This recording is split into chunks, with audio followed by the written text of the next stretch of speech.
Okay, okay, so we are recording now.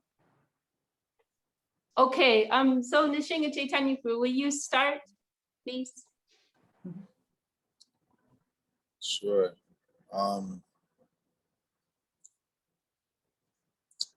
Well, I'm reminded, Guru Maharaj speaking about this book. At one place he said, so he speaks about his own life and the circumstances surrounding why he wrote this book or why he compiled it. And at that time, there was a lot of upheaval in the mission of Saraswati Thakur. After Saraswati Thakur's disappearance, there was a lot of disagreements and disputes. And Guru Maharaj said he tried to sort of support the cause and participate as long as he could as far as helping resolve. But then at some point he saw that there's no resolution here. Like, we're never gonna get, sort of a peaceful resolution. And so then he went off on his own and went into like an intense period of studying and research. And he said that his prime goal was he wanted to focus on what he felt was the heart of Saraswati Thakur's teachings. He gave so many teachings and so many elaborate explanations of so many things. But Guru Maharaj said, what was like the prime message of all of his teachings? And Guru Maharaj said that he came to understand that was Sharanagati, surrender.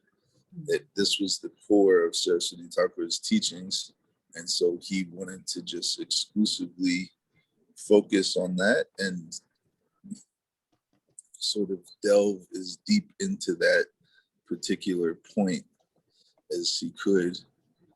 And so he said that he wrote this book for others that might find themselves in that situation. And what he was referring to is that sort of extreme desperation. He had left the mission of Saraswati Thakur, and in the midst of all this turmoil and confusion, he took shelter of Saraswati Thakur's teachings about surrender. And so he said that he wrote this book for others that might find themselves in a similar position, not seeing a path forward, not knowing what the right thing to do is.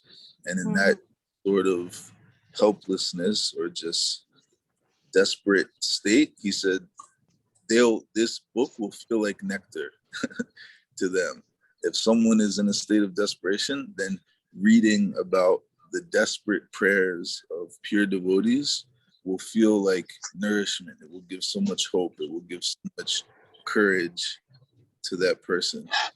And he said, sort of, I think in a little bit of a joking way, but he said, well, he referenced that Srila Jiva Goswami put a curse on one of his books in the introduction. And he said, if someone reads this without Adhikar, they won't get it, basically. So Guru Maharaj kind of alluded to that in the sense of saying, if someone is in a degree of desperation, this will feel like nourishment to them. And if they're not desperate, it might not resonate as much. It'll be so many humble prayers, and people will be like, oh, that's heavy. Or like they won't appreciate the heartfelt nature, maybe. I don't know, I'm kind of guessing. Guru Maharaj didn't elaborate, but I feel like that was his point, that this will be like medicine and nectar to the necessity. Like, if you have that feeling of necessity, this will totally nourish you. And so I don't know, I guess you asked to speak on our personal experiences. I don't know that that's my personal experience, but that's what drew me to the book. When I first heard about Guru Maharaj and was reading and listening and stuff, and I would hear this book mentioned, and then when I heard Guru Maharaj speak about it and the history surrounding it, that's what made it very attractive to me. Like, oh, there's something important here. And just in my own personal readings, I can say we got inspiration from the book many times. I don't know myself personally where I am on that spectrum of necessity or whatever, but just knowing that was the intention behind it, or that was Guru Maharaj's heart behind compiling it and being able to read it and get some inspiration from it. I don't know, that's just my feeling about that. It's super important. It's a pillar, and it will give nourishment and hope, like in the hardest times, in the most desperate times. And anyway, that's a beautiful thing, that we can kind of see that in Guru Maharaj's mood of preaching in general, is that he was somewhat private, but he could never turn away when people came to him out of desperation. People knew that when times are hard, Srila Sridhar Maharaj can give you like the perfect guidance, the perfect Hari Katha. So even though Guru Maharaj might have preferred to be somewhat reserved or secluded, he could never turn away anyone that was coming to him in desperation. So we can see that like heartfelt nature is, at the core of Guru Maharaj's preaching. And anyway, that's all. That's beautiful. Beautiful. Thank you so much. I just remember real quick, when I first went to the Mount in India, I remember one devotee told me that Guru Maharaj, I'd never heard it on the tape personally, but just he told me that Guru Maharaj said that our mission is not so much, we're not trying to interfere with anyone else's mission or preaching. We're not trying to steal anyone from anywhere. But if anyone runs into difficulty in their spiritual life, where they feel like they can't proceed further, or they, don't know what to do, and they're losing hope, losing inspiration, he said they can come here and we'll nourish them. Wait, who said that? Sorry. So this was something Krishna Chandra from UK at the yes. Many years ago, when I first went to India, and I guess it was 2006 or something, and he was one of the first people I spoke with and got to know, and somehow it came up, but he mentioned that Guru Maharaj had said somewhere on a tape that his mood of preaching, or just in general, the Chaitanya, it was almost like emergency room, like he called it relief work. Srila Sridhar Maharaj called it relief work. Yeah. Right.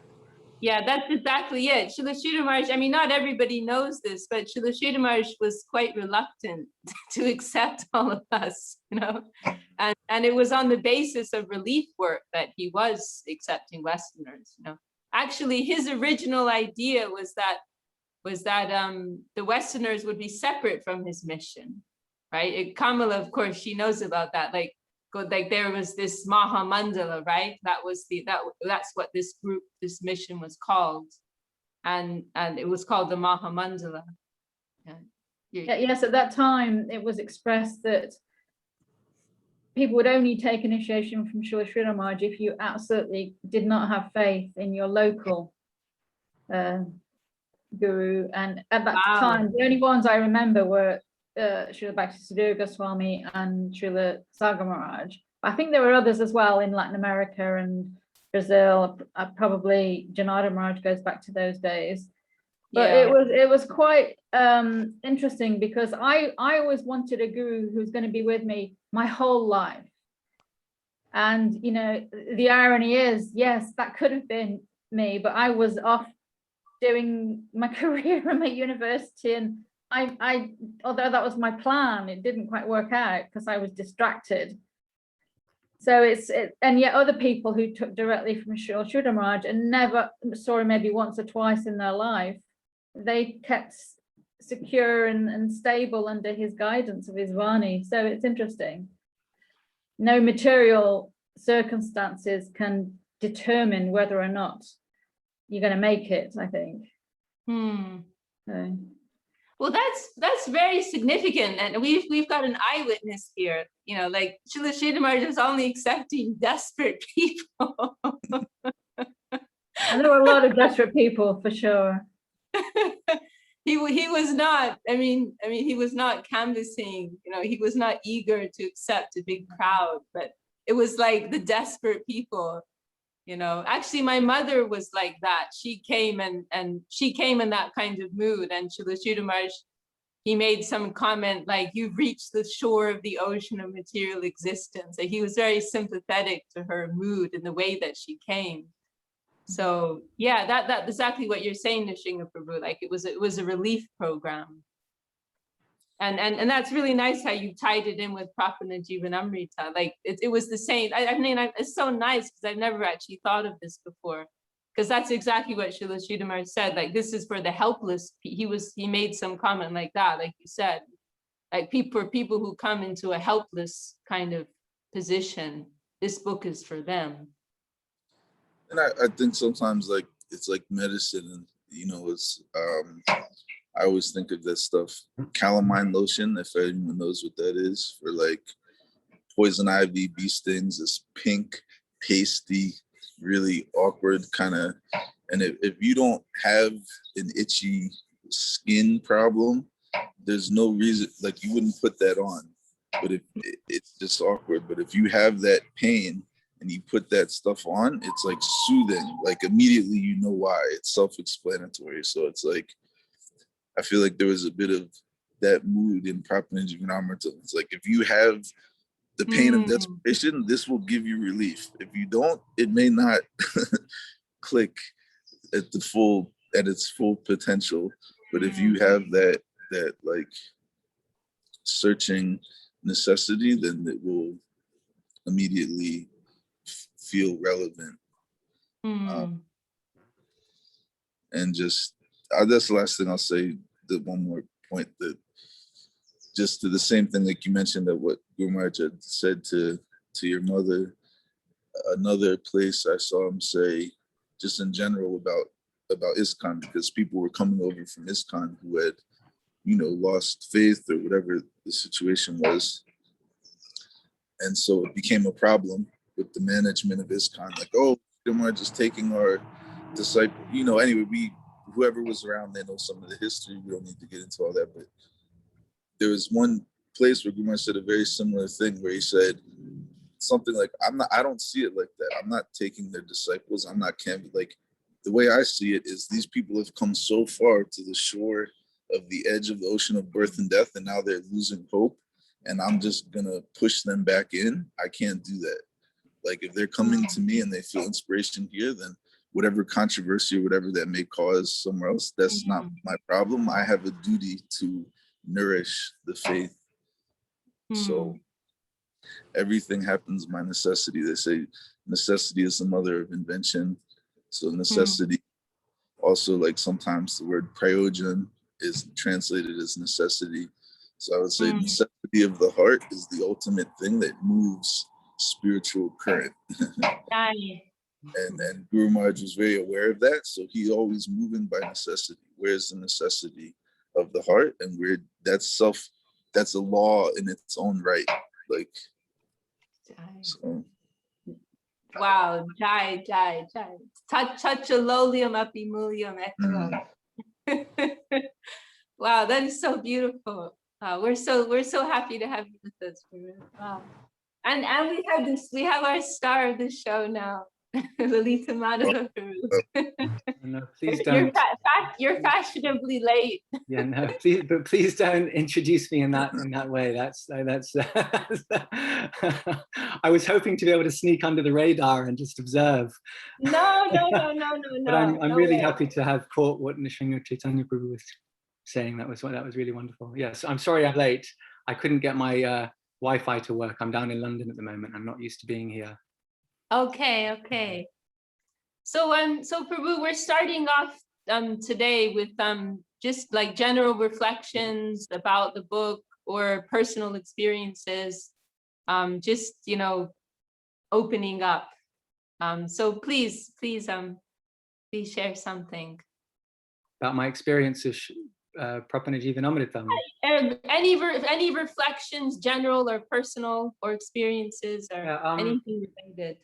Well, I think perhaps the first person to have really shown me the treasure that Prapanna-jivanamritam is Nrsingha Chaitanya Prabhu in our talks in Navadip, however long ago those were.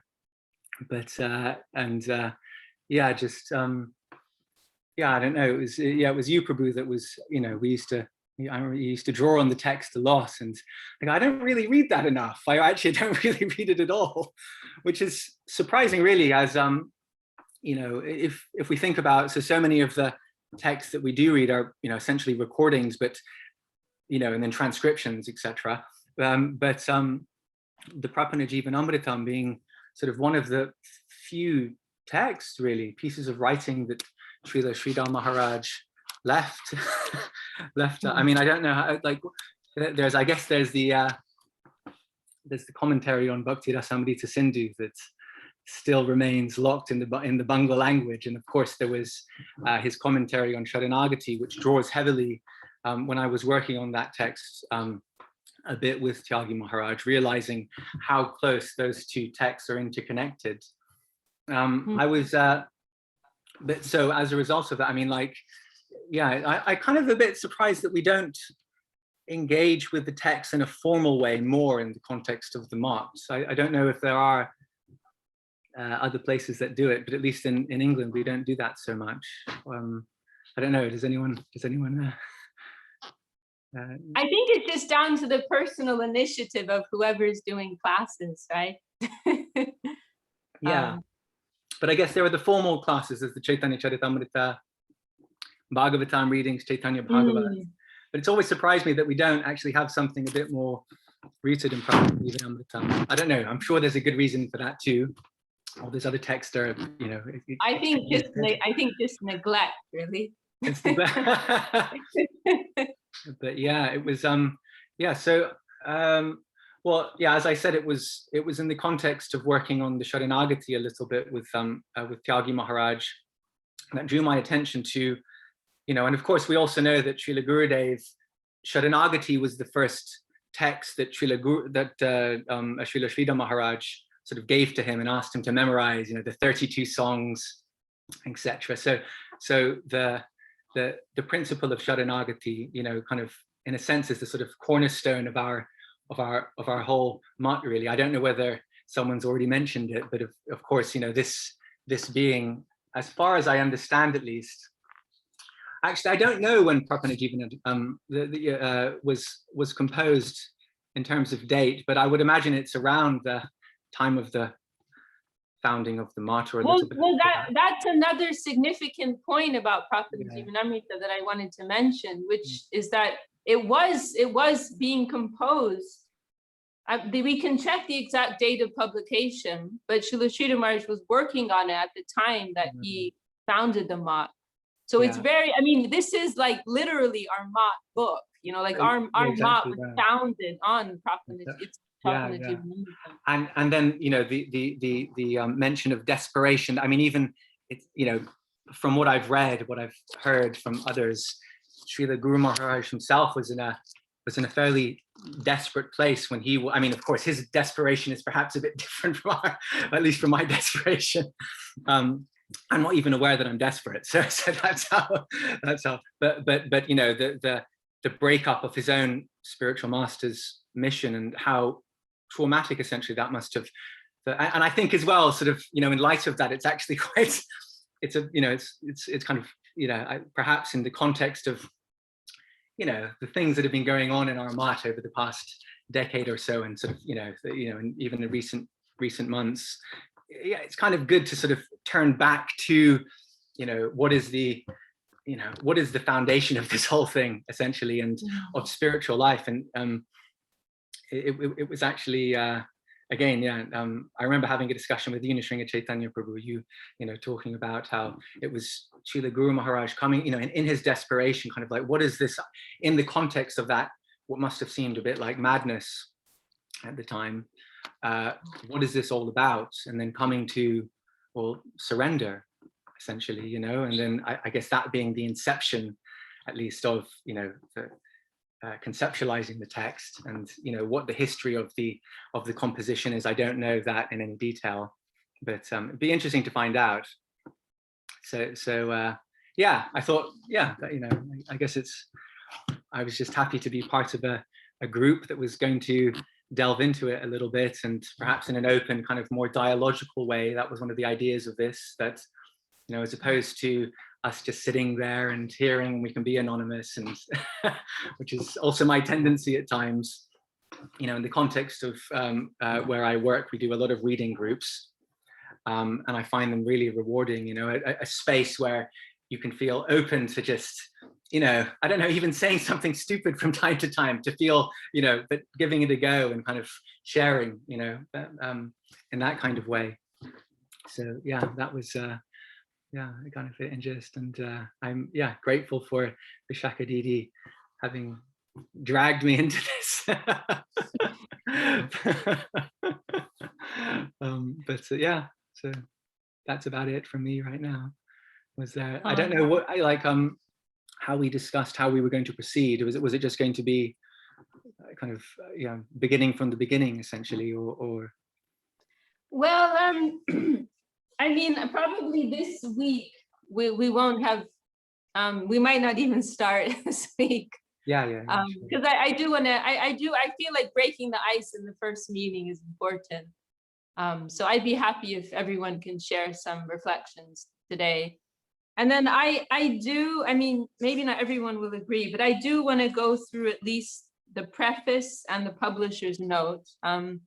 Because Gurudev, I mean, I was present once in Navadvip when Gurudev directly said, it's good to read the introductions.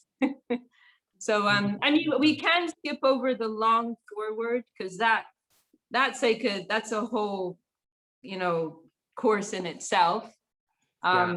And it's also not a part of the original publication. Maybe something for homework, everyone to read. But I would like to go through the preface and the foreword. They're not that long, they're just a few pages. And then we can start with the Upakramamritam, Srila Sridhar Maharaj's introductory chapter. That's my suggestion. That sounds great. That sounds okay with you? Yeah. Okay. Are you about to say something, Prabhu? No, so I was going to say one other thing, that I was speaking with a sort of a revered friend yesterday who's very learned in these things, and I was saying, like, so where else does the notion of Sharanagati feature in the context of our tradition? Of course, it, in a sense, pervades everything, but in terms of its thematical exposition, it's really, I mean, you find it, you know, a bit in, there's a small section in the Bhakti Sandarbha of Srila Jiva Goswami, and then a little bit in Hari Bhakti Vilas of Sanatan Goswami, Gopal Bhatta Goswami. But really, it's Srila Bhakti Vinod Thakur, as far as we were aware, who kind of like, you know, sort of brings it to prominence conceptually. And then it's the next place you turn to is Srila Sridhar Maharaj, who then, you know, deals with it in this way systematically. So it's actually very unique, and as well, it's one of the few systematic treatments of surrender. You know, of course, in the Sri Sampradaya, it's pervasive, but they understand it a little. You know, it serves a different role there, because they have a different notion of, you know, the difference between bhakti and prapatti, you know, and how those relate to one another. But in terms of the Gaudiya tradition, it's again just also quite a novel piece of work, you know. That's which is, you know, sort of, I guess, what we could expect from Srila Sridhar Maharaj. and it was so much appreciated by Srila Sridhar Maharaj's godbrothers, you know, so much. Yeah. So much. It's even in the there's a mention of it in the Prabhupada Lilamrita of Satsvarup Goswami. It mentions there, how Prabhupada, along with some of his godbrothers in the Devananda Gaudiya Math, they got together and they published it for the first time. I think sometime, I don't know exactly when that was, maybe in the 50s or 60s or something. Yeah.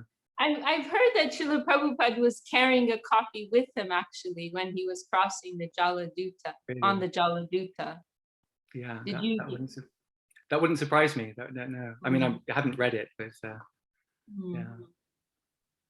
And Srila Sridhar Maharaj's sister, Swami Maharaj Prabhupada's sister, she sponsored the first printing as well. Yeah. Okay, well, we're so happy to have you with us, Prabhu, and Yeah, we hope you'll be a cornerstone of our meetings here every week. Many cornerstones. Maybe Suvasini Didi, I know you're very devoted to reading Prapanna-jivanamritam, as I've experienced in her home. She's daily, what Lalita Madhava said, like she's actually living that out, like as like a book that we daily study at home or in the temple. Do you want to share something about your appreciation in any way for Prapanna-jivanamritam? You're on mute, Didi. Okay, yeah, then what? I'm not so good in talking so much, but anyway, well, I don't read every day actually, but I have read many times, but lately I haven't read much now. And well, I think when I had this book for a long time, but I didn't read it very carefully. And then it took me a long time also before I read other books. I had this, and maybe I took a long time to read the foreword, I was going through it, because lots of very detailed, the philosophy is there in that itself, isn't it? It's in the, in the beginning itself. And yeah, and then when I started after that reading, it was really, beautiful and so wonderful that Guru Maharaj has given this book to us. Actually, it is really such a treasure, and it is also, I think, I don't know where he says, Guru Maharaj, we had to discuss the subject of Sharanagati, very, regularly, earnestly about, Sharanagati. And so this is so wonderful. I hear, it is also some time back, maybe a couple of years back, you went through that in Australia, right? When you were in Australia. And that was really very, very wonderful, actually, to listen every day to that. And it is, I also, look forward to, being in the group and, discuss the slokas and everything. And what else I can say? I'm just, thankful for you to start this group. And, I look forward to, being every week here, and hope I'll get some nourishment definitely from the association of all of you, the devotees, discussing this subject of Sharanagati. Thank you, Didi. It was beautiful. Maybe Govinda Nandini, I know you mentioned you have to leave a little early. Do you want to share anything? Can I say now? Sometimes in my life, I had the luck to stumble into some verses from Prapanna-jivanamritam, some times of helplessness and loneliness, and they came in such a relief mood, as you all said before. So I consider this a kind of special luck, because I don't know it from top to bottom. So I don't know how to search. Sometimes you have a problem. I don't know exactly, oh, that's what I need now. But it's exactly this time when Sridhar Maharaj was there, helpless, feeling alone, and when he retired to write Prapanna-jivanamritam, and well, what kind of fortune do I have to have now be in a group that we can study it live. And also, I remembered something Lalita Madhava was saying about the formal study. There was an attempt, Tapasi Maharaj, with some devotee, I forgot his name now, he's from ISKCON. They tried to translate it word for word, and I have this translation in Portuguese. It's not a good translation, but it was an attempt, so to make it more formal. I don't know if he addressed this kind of formality, but it was a kind of a formality they tried in Portuguese. And I am fortunate and blessed to be here with you all. So you don't actually have it in Portuguese at the moment, published? Yeah.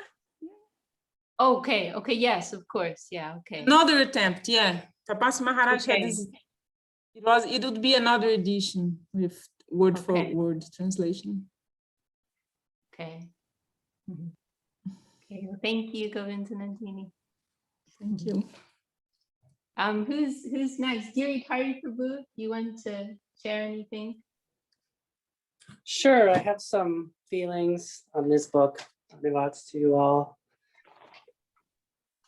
Yeah, it just feels that the title itself is so explanatory of the work. Like anybody can read the title and understand what's in the book.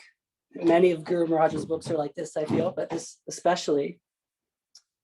And it seems like a jewel along with Sharanagati, Bhaktivinoda Thakur's book, that he, in Sharanagati, he tells us how to worship to the Lord and how to pray, more or less, in his songs, yeah? How to approach and how to relate to Sharanagati. And my feeling, as in this book, the Prapanna-jivanamritam, that Guru Maharaj has taken that from the devotees that have Sharanagati. So Bhaktivinoda Thakur is like showing, and then Guru Maharaj is demonstrating what is coming out from that. It's the same, but it's like a completion. They go very nicely together, I think, these two books.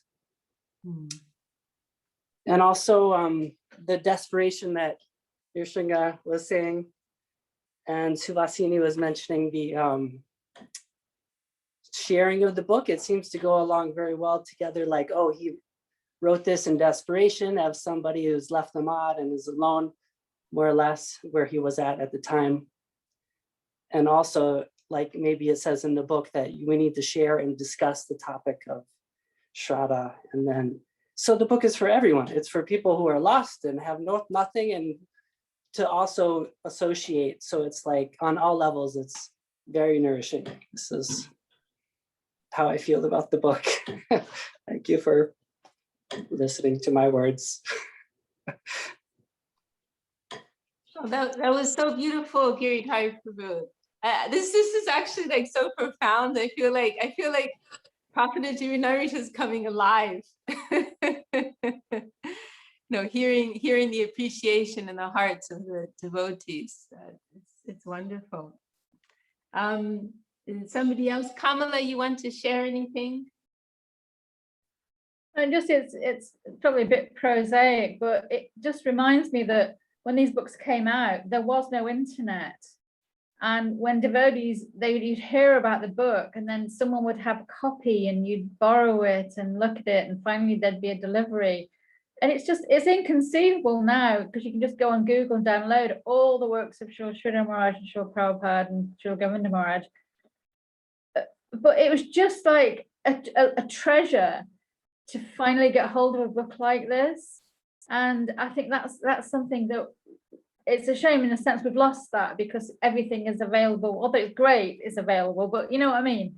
The tangibility of a book, and like Giridhari Prabhu, the title, that it's positive and progressive, that always struck me, that there is a hope for us through the process of surrender. And the works of Bhaktivinoda Thakur always astonish me, because they are so humble.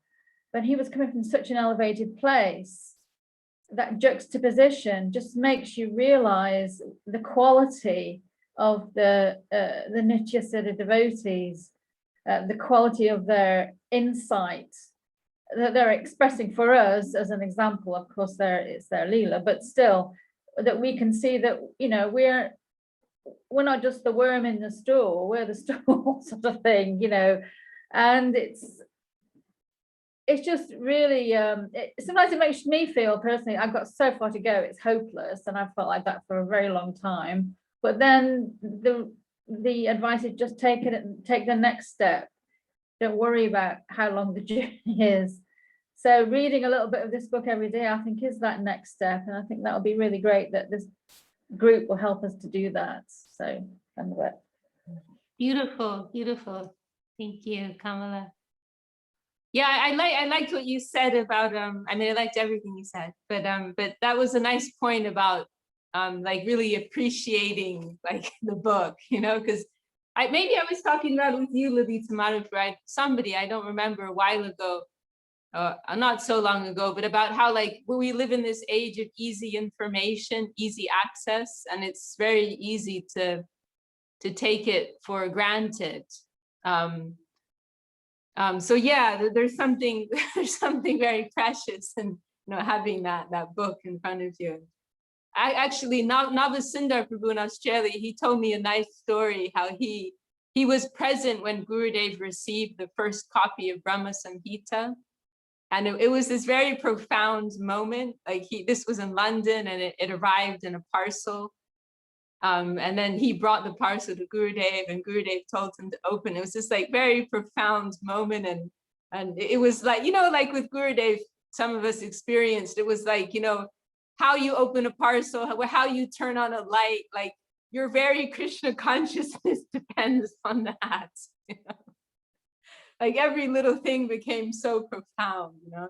So that moment for him, like receiving this first printed copy of Brahma Samhita and opening it, presenting it to Gurudev, it was such a profound moment.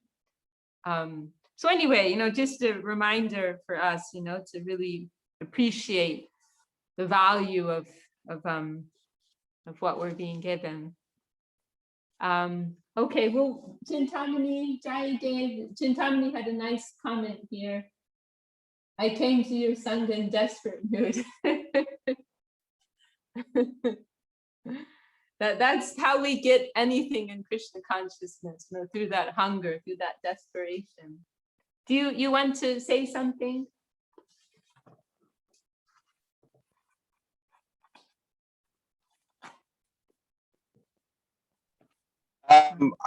Can you hear me okay?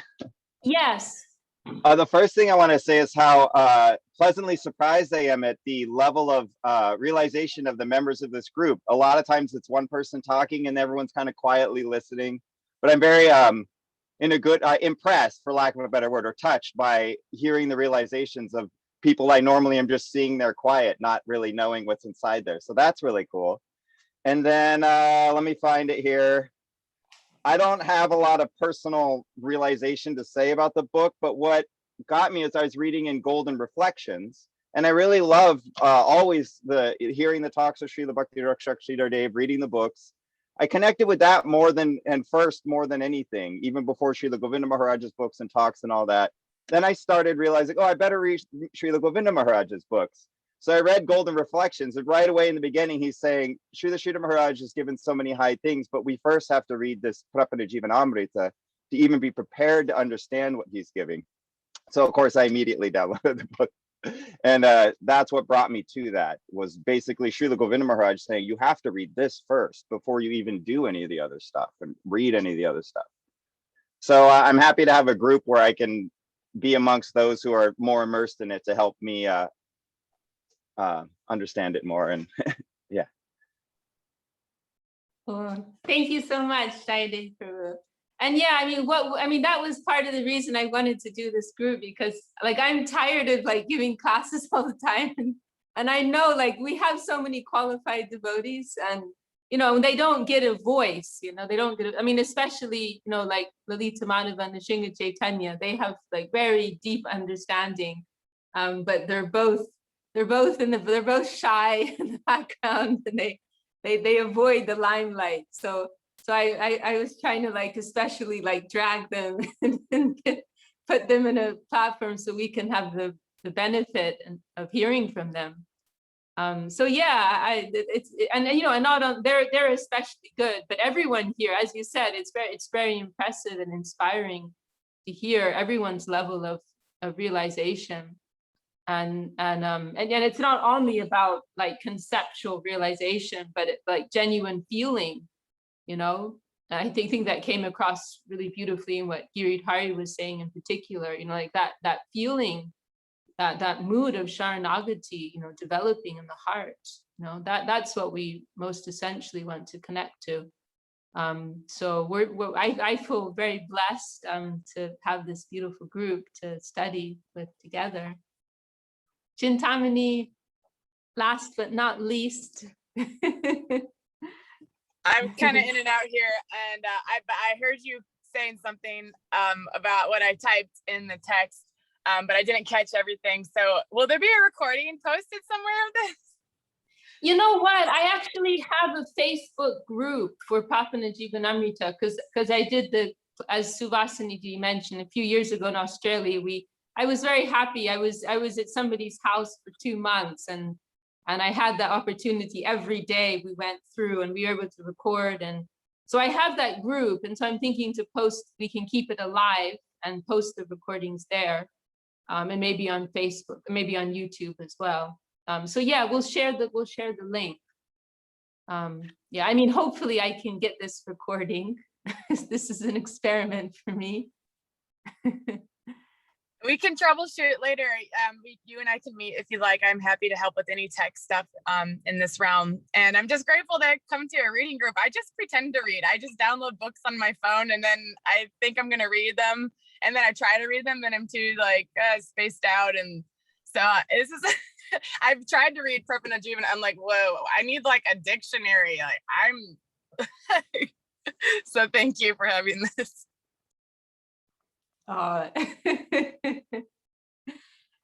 You're very sincere, right? Very honest. I'm a big audiobook person, you know. I'm just so I don't know of a Prapanna-jivanamritam audio with purports for me, and so this is like a answered prayer, really. And I joined your group already. I already found somehow Facebook stalking the Prapanna-jivanamritam study group. So I'm really excited to see, to stay in touch with y'all. Thank you so much. Yeah, it's true. Some people, they learn better through hearing rather than through reading. So yeah, these meetings are great for that. Okay, well, I think only Varun, I know you haven't read Prapanna-jivanamritam yet, but do you want to share anything about based on what you've heard or? No, it's yeah, this is all inspiring. It's my first day, you know. So I'm here as Nrsingha's technical assistant. But no, I'm grateful to be allowed to be in the background and listen. You know, all this I'm trying to absorb, and I feel like it's absorbing at some level. But what Nrsingha, you know, I'm also lucky to be near Nrsingha now, so I run over to his house once in a while to ask questions. So you know, I really appreciate the context of desperation. and really the hunger to really that strong hunger and fire to seek the truth. And so I haven't read any of the text yet, but that really appeals to me as that what's the word you say, almost that necessity that we have to move forward. So, and I appreciate the background information on how Sridhar Maharaj began the mission. You know, it just seems so pure. So I'm grateful to be here and absorb. Shine. Thank you, Varun. Beautiful. We're very happy to have you with us on this journey. Yeah, thanks. One thing I'll add just quickly that just came to mind, that we heard both Guru Maharaj and Gurudev speak about, I think maybe somehow. Prabhu, can you come into the frame? I think there's somewhere some question or something like this where Guru Maharaj is speaking and saying, or someone asked, like, what is more important, like trying to interpret and analyze the scriptures, or just reading them and hearing them, or something like that? Or do you, and somewhere, but anyway, Guru Maharaj spoke about this, that reciting the scriptures is more important than trying to analyze them, or something like that. And the understanding I have of that is that, and Gurudev makes this point as well, that we should always remember that the books are actually conscious, and Guru Maharaj said their books are conscious and their posing is passive. So they're posing as an inanimate object, but really they're of a higher conscious frequency than even we are at our current state. And so when we read, we want to keep that in our mind, or in the back of our mind, that not only our intellect or what we've heard or something, that we can put things together through that, but that the book itself has some initiative or some prerogative to show us something, to show us some light or grant insight. And so we're told to read with that mood where we don't want to impose our analysis, like as if it's an inanimate, like we're going to dissect an inanimate object or something, but we have that reverence that I can only see as much ultimately as the book allows. And it can also grant some insight beyond what my intellect or whatever. And so that mood of almost dutifulness, that we're reading the books to honor them primarily, and then we can try to apply our intellect or something in a respectful way. But ultimately it's the service or the faithfulness, like also, you know, in India it's common, like before reading, offer incense, bow down to the book. Like there's so much recognition of the conscious potential or the role of the book to give mercy beyond what our ability can extract. And so sometimes, you know, people read things like someone, or I think Guru Maharaj had a godbrother, he read a chapter of Gita a day. And when Guru Maharaj published Prapanna-jivanamritam, I don't know if he stopped reading Gita or if he did both, but he started reading Prapanna-jivanamritam a chapter a day, just dutifully. So maybe some days we'll feel insight and inspiration. Some days it'll be a little more just, maybe I don't want to say the word mechanical, but it's like all of that is valuable because it's a level of faithfulness and fidelity to the book, that whether or not I'm tasting or experiencing insight at this particular moment, that's secondary. I'm going to give honor and recite the book to worship it in that way, and it may grant inspiration regardless of what my own capacity is. And so anyway, that approach to all the books really, but particularly this, now that we're starting this study, I don't know, just as devotees were talking, I was reminded of that. And I just thought that knowing that that's Guru Maharaj's mood and approach, and Gurudev as well, that's something we can remember, that we read out of a sense of reverence and to give honor, and then simultaneously or secondarily we may apply our intelligence or whatever to give some explanation. But anyway, that's all I wanted to say about that. Hi. Lalita, Madhava, please feel free to jump in at any time as well. that was so important, those points that you made, Nrsingha. You know, we are, you know, like invoking grace is a big part of what we're doing, and you know, this mood of honoring and receiving something that's descending, rather than like a, you know, a normal mode of study or analysis. That's an important thing to remember as we're starting out, you know, with this group. So, yeah. I'm sorry, apologies. I wasn't looking at the camera when I was speaking. I'm still getting used to this. I realized I was just looking this way while speaking this way. No worries, no worries. Okay, well, I mean, now should we just go over time? We're kind of up for time now. But should we maybe quickly read the preface so we get through some? Lalita, Madhava, what do you think? So I thought we began at 6, so I've got until but whatever anyone else, you know, I'm easy either way, really. No, it begins at 5:30 UK time. Okay, sorry. Yeah, okay. Next time I'll so that's why I was late, really, as well. So I just totally messed up, essentially. But, yeah, I mean, the preface is. So do you mean Srila Gurudev's preface? Is that the preface? No. I'd like to read both, because the preface actually, although the person who wrote the preface unfortunately later became somewhat. Is that Bhakti Vaibhav Puri Maharaj? Is that the person who wrote the? It's Nrsingha Brahmachari. Yeah. Did he become? Yeah. We are going to publish these recordings, so let's not.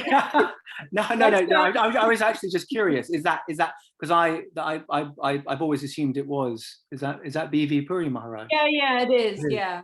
Oh, interesting. Okay, cool. Yeah. Cool. Yeah. You know, like whatever happened later, I know Gurudev really liked this preface, and I heard him quote from it once. So I think it would be nice. It's quite short as well. Do you want to read that, Lalita, Madhava, Prabhu? Okay, sure. Yeah. Just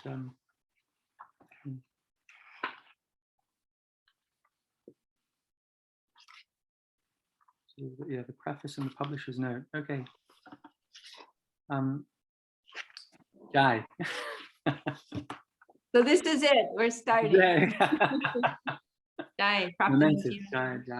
And you know, also I was thinking to suggest to everyone, like, leave your mics off. Like, let's make this a really family informal meeting, and you know, just feel free to share anything or ask anything at any moment.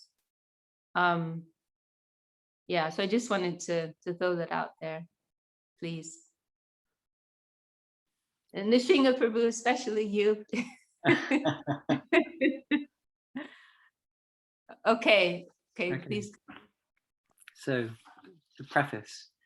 The best introduction to the author of this book is given by the work itself. Pujapad Parivrajakaacharya Tridandi Swami Srimad Bhakti Rakak Sridhar Maharaj is the fit recipient of the grace bestowed upon him by that great universal Guru who shines like the sun among the Gaudiya Acharyas. Om Vishnupad Shri Srimad Bhakti Siddhanta Saraswati Goswami Prabhupada. Srila Prabhupada, now left this world to join the eternal divine pastimes, is the divine agent to flood the world with the nectarine universal preaching of the glory of the Supreme Lord in the divine succession of Sri Chaitanya Mahaprabhu. Although the devotional community is well acquainted with the illustrious personality of His Holiness B.R. Sridhar Maharaj, I may nonetheless take the opportunity to enumerate some of his glories herein for my self-purification. Okay. Should I continue? I'll just read, and then people interject when they want. The brilliance of his unprecedented scholarship is found in the artful compilation and harmony of Sri Prapanna-jivanamritam, life nectar of the surrendered souls, accurately drawn from the axiomatic teachings of pure devotion, Bhakti Siddhanta Vani, as evolved by the Vaishnava preceptors in the line of the bona fide scriptures. Sorry, just one thing came to me, just where do we get the term positive and progressive immortality? That's Srila Guru Maharaj's expression, and that was then given for the English edition. I think that was actually Sagar Marj's expression. Oh, really? Because I remember once Gurudev was discussing it, the title, like he was like really thinking about it. And yeah, I mean that was my understanding, that it was Sagar Marj's thing. I mean, because actually, like, this is, there's this verse, this Martyo Yada Chakta Samasta Karma, that verse, it's tied up with kind of like the foundational idea of the book. And I think that maybe that title's drawn from there. Oh, okay. And then there's that comment of Srila Sridhar Maharaj, like, what is the nature? Oh, in the forward. Yeah, in the forward. Yeah, in the forward. What is the nature of the positive side of immortality, where he discusses that. So I think Sagar Maharaj drew this from that whole idea. Okay, yeah, sure. Because like as he says there, that's something that's neglected in general religious ideas. Normally it's about, the emphasis is more on getting free from this world. Yeah. And what is it like when you enter the other side? That's kind of like a big question mark. Yeah. So that's what's being described in the exposition of Sharanagati. Yeah. So yeah, I'm pretty sure Sagar Maharaj drew that from Srila Sridhar Maharaj's comments. Yeah. Does anyone else have any insight on that?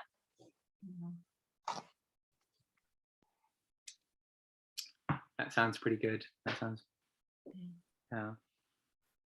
In terms of sort of like what is the positive side? It's also in like I've always thought that in relation to these like world peace missions or now the eco movement, essentially. Like, I mean, of course I'm all for it, wonderful, but then when you get there, and so it's great to have a mission, you're sort of striving for something, then you get there and, well, then what? Like we've staved off extinction, we've rebelled against it, bam, well, yeah, and then what do we do? And it makes sense when you're kind of on the way, but it's like, I don't know, what's the next step? What is the life of someone then who's in a world that is, that is sustainable, etc. There's some positive content to that. Anyhow. That's a very nice point, nice example. The brilliance of his unprecedented scholarship is found in the artful compilation. No, sorry, I've read that. The artful compilation and harmony. I think that's also significant. That essentially what he's doing here as well is it's a compilation, right? It's drawing things that are, they're already there, but he's then giving structure to those things and connecting them, which is why in the initial translation of the text, I've got it here. It's actually really helpful. I know that Ambrosia, and it was Nrsingha Chaitanya Prabhu again who drew my attention, because it's easy to dismiss, oh, this was the first edition that Srila Guru Maharaj wasn't that happy with, as far as I'm aware, because it missed out all the important illuminations, actually. Yeah, well, Srila Shava Prabhu's comment about that publication was, it's the book without the book. It's the book without the book. It's actually helpful because it does give word for words and stuff. So it's actually quite useful in that regard, and perhaps a little, I think it does serve a purpose, but it is kind of, but it misses out the most essential part, which essentially is yeah, those illuminations which tie, it's the thread that ties these things together, you know, and I think that there is the genius of it, essentially, you know, giving When structure. was the Ambrosia book published? Does it have a date in the front of it? Maybe I'll check it out. From the, okay, 1982. That's the one I'm thinking of. Yes. Yeah, 1982. Yeah. It's, but yeah. Yeah, but it missed out the most important parts. Yeah. But still valuable. So I don't want to just, I don't want to fully dismiss it, because I have I really appreciated that edition because of the word for word, like you said. It's very helpful. Yeah. Yeah.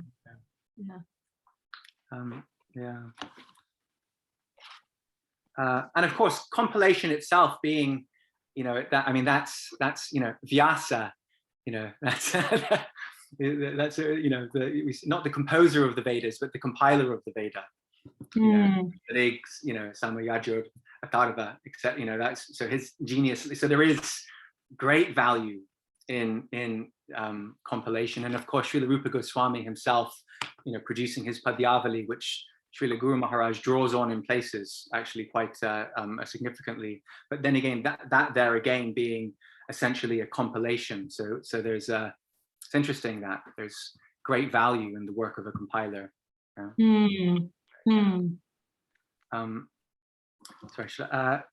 We have already seen the extraordinary competence of His Holiness in preaching the beautiful, illuminating conceptions of the kings of transcendental scholars. The Vaishnav preceptors headed by Sri Rupa, Sri Sanatana, and Sri Jiva in various languages throughout the whole of India. Upon reading the first Sanskrit poem composed by His Holiness, Sri Bhaktivinoda Viraha Dashikam, our divine master commented that the writing was of a happy style. Srila Prabhupada profusely praised the devotional gravity of the presentation, revealing his deep satisfaction and joyful confidence that in times to come, the message of Sri Chaitanya Dev would be befittingly upheld and preached by the author. Just prior to his entrance into his eternal pastimes, Srila Prabhupada, in preference to hearing devotional prayer, kirtan, performed by devotees recognized for expertise, called for His Holiness, i.e. Srila Sridhar Maharaj's pure rendering of Sri Rupa Manjari Pada, Shai Mora Shampada, the worshipful prayer of the Gaudiya Vaishnav's most cherished ideal. Don't know if you want to elaborate on that, or someone wants, or should I just keep going?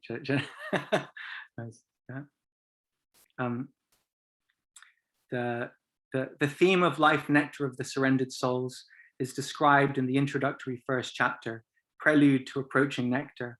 In some instances throughout the work, the Bengali verse interpretation of the venerated pure devotees has been fittingly given for the translation of the authentic stanzas quoted. Yeah, so drawing on Srila, I think it's essentially Srila Bhaktivinoda Thakur and Srila Saraswati Thakur, in some places, particularly from Upadeshamrita and Manashiksha. There's instead of, at least in the, I guess in the English edition, it's a bit, you know, because you're giving also the translation of the Sanskrit, and then you get but in the Bangla edition, it's essentially just the Sanskrit, and then you get the Bangla in lieu of a full Bangla translation, you know, a prose translation. You'll just get the Bangla verse. Yeah, so that's okay. In words of nectar from the devotees, statements of the Supreme Lord have occasionally been quoted in confirmation with the development of the theme. In his explanatory aphorisms that precede each stanza, i.e., as we said, the most important part of the book, essentially, the author reveals the unique axiomatic truths, siddhanta, of his divine succession. Doubtlessly, the good readers who know the supereminence of the Gaudiya Siddhanta, the axiomatic devotional teachings in the line of Sri Chaitanya Mahaprabhu, will be overjoyed with His Holiness's novel illuminations. So those who know will be overjoyed. And to the degree that we're overjoyed, we know. That's a good indicator, right? We're just sitting there like, yes.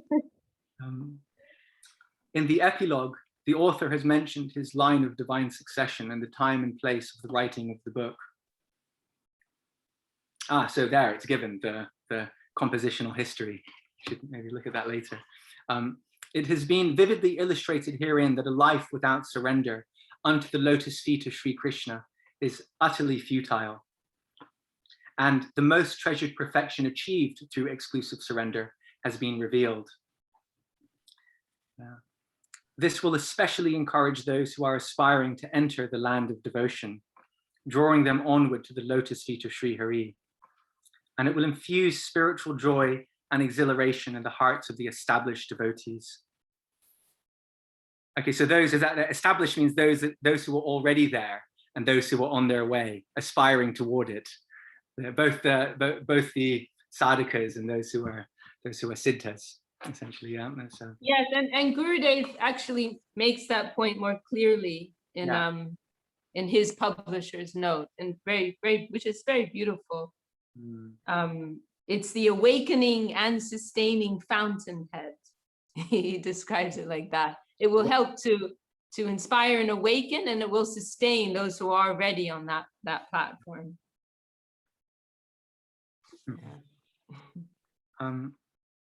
This book is the supreme wealth of the surrendered souls. Devotion to the Supreme Lord Sri Hari Bhakti is the singular quintessence in this world, and only by exclusive surrender, Sharanagati, is it happily attained. May this life nectar of the surrendered souls graciously appear all the world over, distributing the ever-increasing aspiration to reach the abode of divine ecstasy, the lotus feet of Sri Hari. I find that interesting, to distribute the aspiration. That is so profound. Yeah. Not even the lotus feet. I mean, I guess they are one and the same thing in a sense, the aspiration for and the thing itself. But you know, I thought that's quite interesting.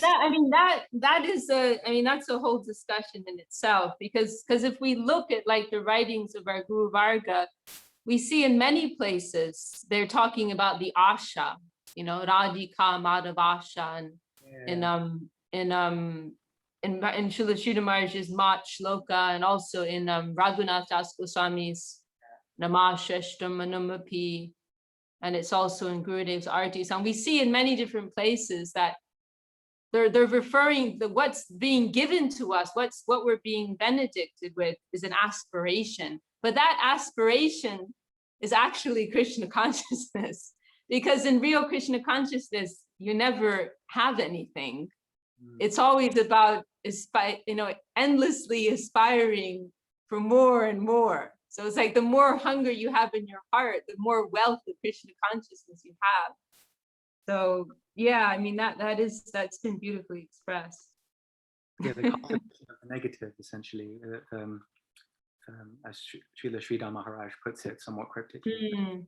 Yeah, I was thinking about what Jayadev was saying earlier about, the high things that Srila Sridhar Maharaj, we say sometimes in our, this is the highest, Srila Sridhar Maharaj is giving the highest, etc. And what that really means, but I mean, it's also that, I think this is also the highest, essentially. It's not, necessarily that, all the details of the leelas and all those things that we might in some external sense think constitute that, but it's the mood of surrender and the cultivation of, aspiration and quote unquote negativity, which is interesting. That is the highest in a sense, and the platform for, that's, which is, not a superficial thing at all. So essentially it's like, we want the real thing. And this is the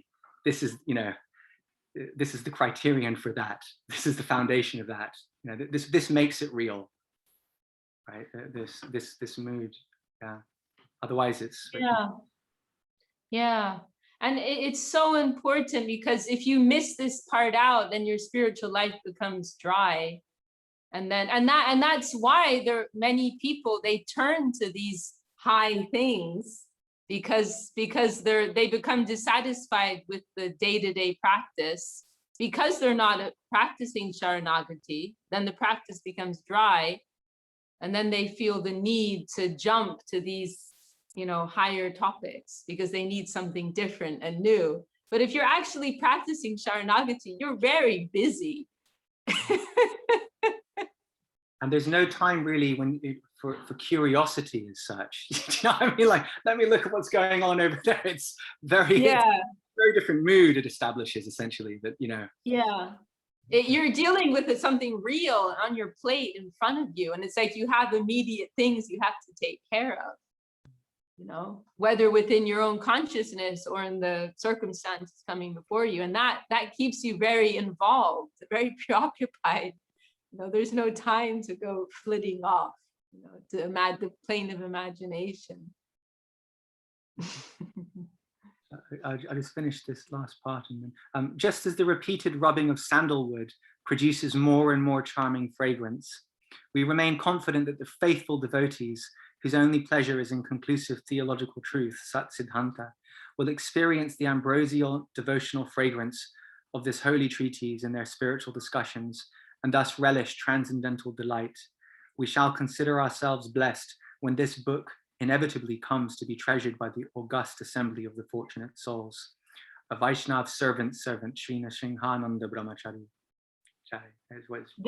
This phrase, the repeated rubbing of sandalwood produces more and more charming fragrance. This was the phrase that I heard Gurudev particularly quote from this preface. He very much appreciated that, you know, emphasizing the importance for repeated hearing, you know, repeated listening and reading. You know, that's what will yield the, you know, the greatest, you know, results, for lack of a better word. But our appreciation and our, you know, the revelation, it will come, you know, according to how much we're giving into it. Anyway. Well, I think because we have been here for pretty much an hour and a half, I think it's enough.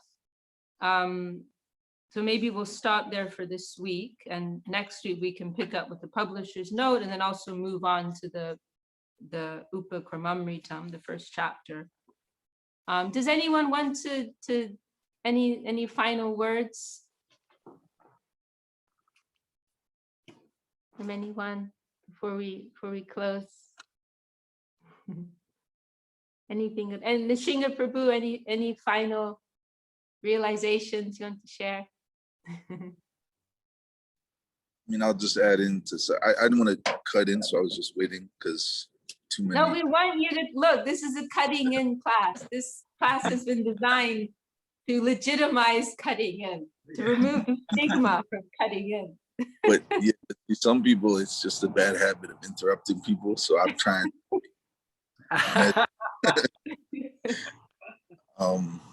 Well, it depends on who it is, really.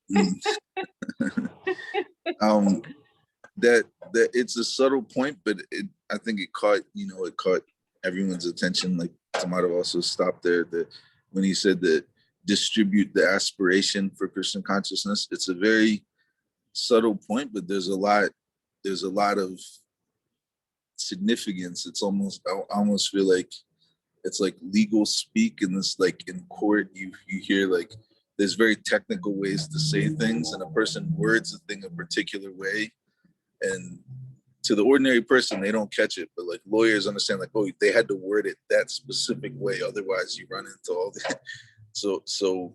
It's a subtle thing, but you know, it's very relevant to the very concept of the book about surrender. And Guru Maharaj makes this point that to really surrender, to really approach Krishna, for surrender to have its real pulse, its real living nature, you have to come to terms with the idea that Krishna is autocrat. He's out of your control. This is the reality of Krishna consciousness. If you're going to approach Krishna, that means surrender is, you have to do it through surrender for it to be real. And for surrender to be real, you have to come to terms with this concept that it's not a matter of rights. There's no claim. You can't say, I did this much. It's not like a payment plan. Like, I did 8 hours of work, now give me my 8 hours of wage.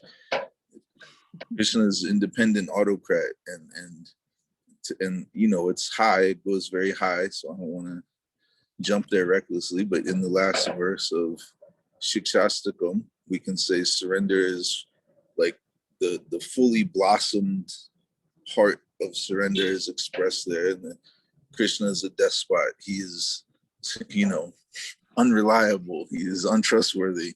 But regardless of all that, I can't switch my allegiance. So that's the very high sort of culmination of that. But even at the very beginning, the training is so careful under Saraswati Thakur, and Guru Maharaj's sensibility is so refined that even at the very beginning, they're saying, we're distributing the aspiration for Krishna consciousness, as opposed to saying, like, we're giving you a product for you to like put in your pocket and be like, oh, I got it. Is like, no, we're distributing the aspiration, because from your side, technically speaking, all you can do is really aspire. You can't make a claim. You can't say, I got it.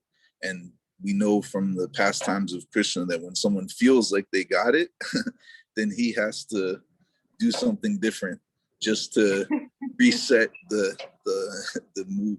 So from the very beginning, it's very subtle, but it's a very technical, careful way to approach that this is the real living nature of surrender, is that it's not a matter of rights. There's a certain amount of risk in the sense that you are devoting yourself and you can't define what will be the reciprocation. Krishna is independent. If you can acknowledge this and come to terms with this, then you can say that your surrender or your approach to surrender has some validity. So anyway, I just appreciate that the training and the sensibility is so refined that even in like very, you know, general statements, the wording is careful that it doesn't conflict with even very high subtle things. Like at the beginning stage, it's already, hey, don't know that. It's already, you know, it just shows the expertise level that even describing at a preliminary stage, the wording is careful to be in tune with very higher subtle truths so that there's no, you know, conflict or something. I don't know. I don't know if I explained that to my satisfaction, but just, it is a nice point that there's that care and attention to the subtle implications of even common phrases. Yeah, that was wonderful. That was really nice. A further insight on that, on that expression. Yeah, It's like we're getting it at every step. It's a full conception, right? At every step, it's there. Yeah. Even the things you don't see.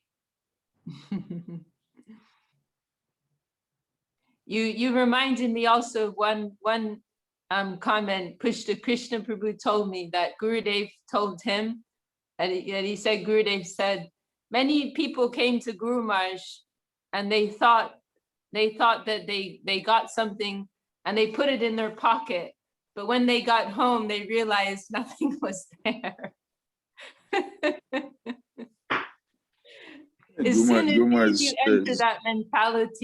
you enter that mentality of having it, owning it, then you lose it.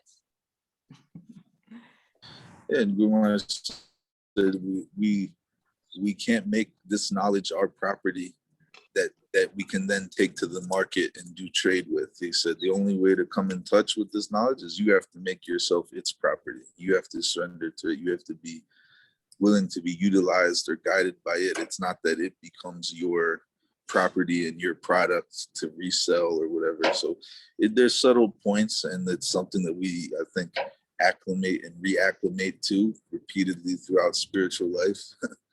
But it's just heartening to see that the teachers or those who are going to teach us, that they're very aware of these subtle points.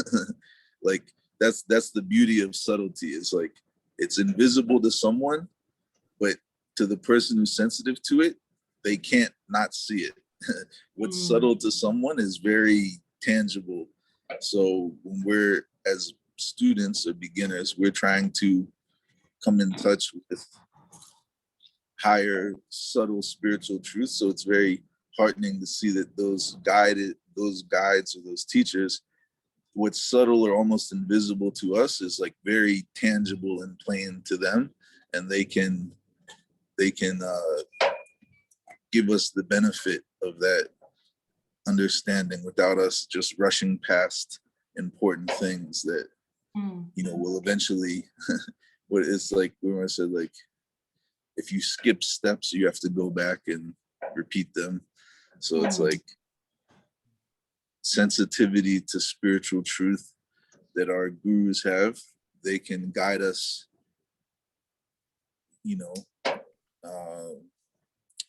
intentionally down that path so that we don't have to rush ahead and then realize like, oh, I have to, because how much time could be, if I have the mentality that, oh, spiritual knowledge is for my taking, let me collect everything I can and I'll impress. I mean, that like many lifetimes could be lost just grappling with that.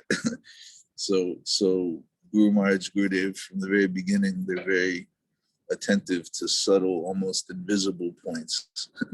But it's like someone that's really come in touch with this, they're gonna feel these things unavoidably. So to have that shelter, to be guided with that degree of care and attention, then it's very. Prabhu, do you think sometimes it causes devotees some difficulty when they first come across the concept that there may not be the reciprocation you were sort of promised on page 1 of the manual, and it's sort of mystical that the lack of reciprocation in itself is almost a reciprocation in separation? Yeah, and I think that's a super important point. The Guru Maharaj makes that point. He says it's not that you will surrender and then get something in return for that, but as much as you are surrendered now, that's as much as you're getting.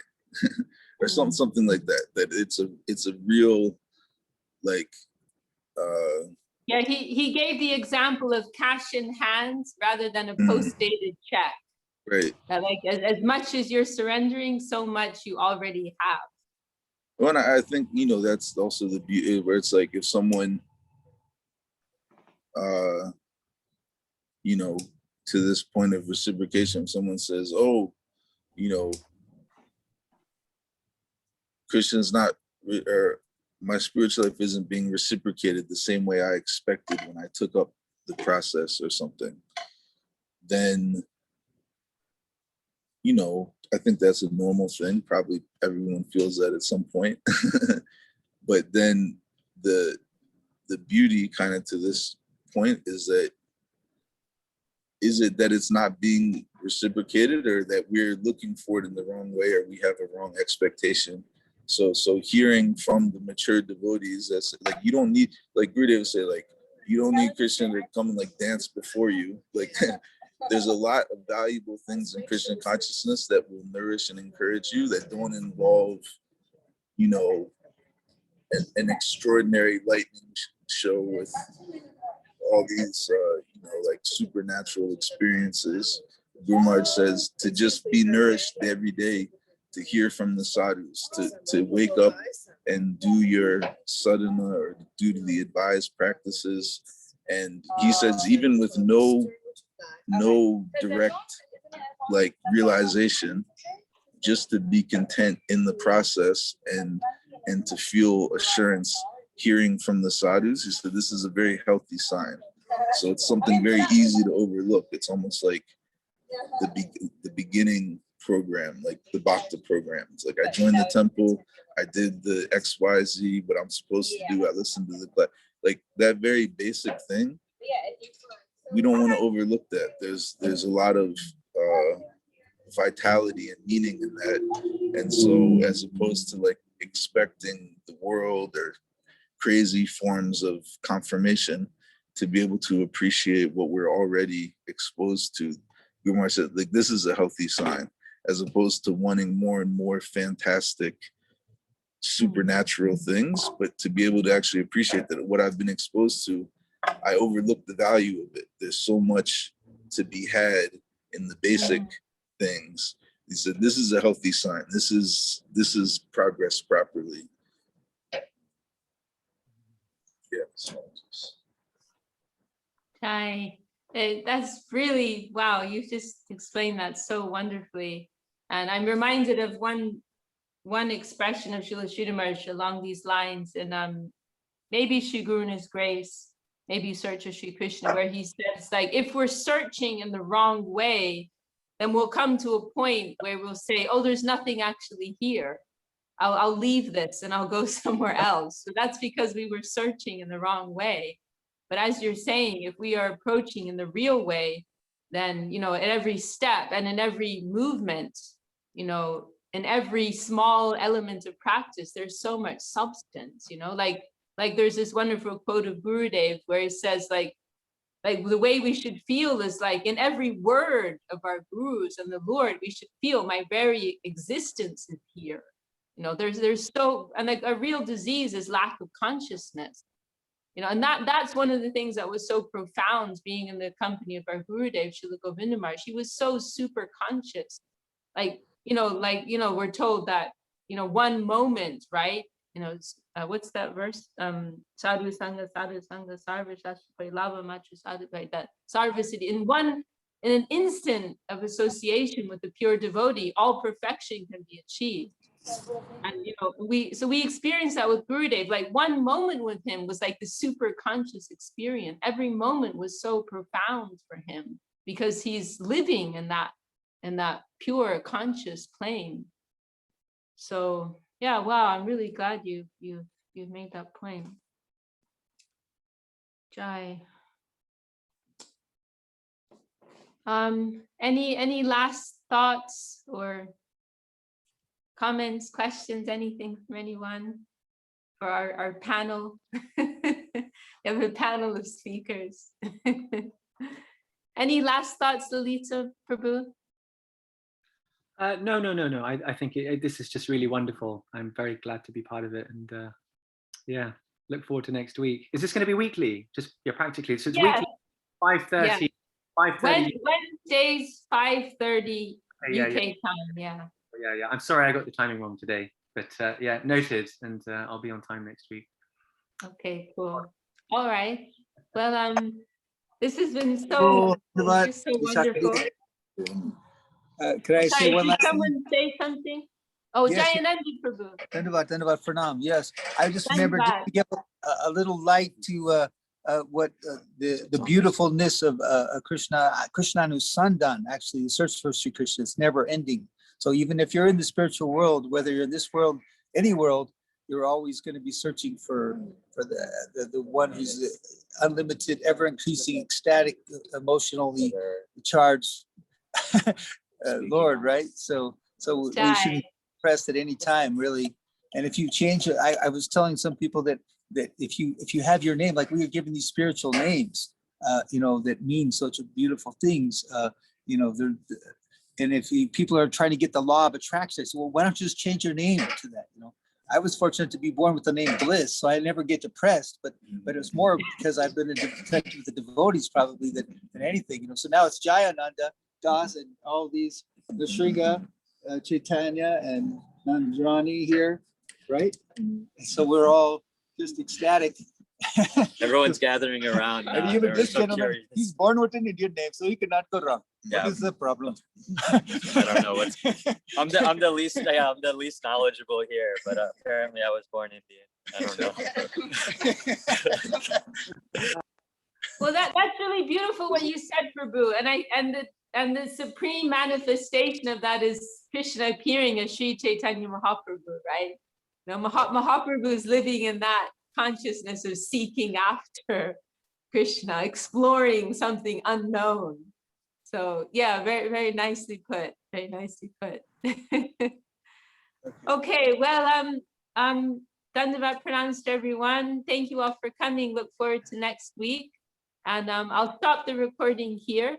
I'll leave the room open if anyone wants to socialize for a little bit. Okay, Jai Shri Bhakti Sundar Govinda Dev Goswami Maharaj ki Jai, Shri Bhakti. I think Nrsingha wants to. So I mean, it's just to lead the Madhava Prabhu. I just call me sometime, or I'll call you. Just Yeah. I haven't talked to you in a Yeah. minute. Let's do that. Okay, cool, man. Right. Cool. Okay, Haribo, all right. Brits are always full of excitement. I don't know what it is. Maybe they were in India so long that they always say brilliant to everything, which is a divine word. And it's just feel inspired to hear that you know, that attitude is unlimited joy is ever increasing at every second. So keep that going. We love the Brit accent. It's not the accent, it's the heart, brother.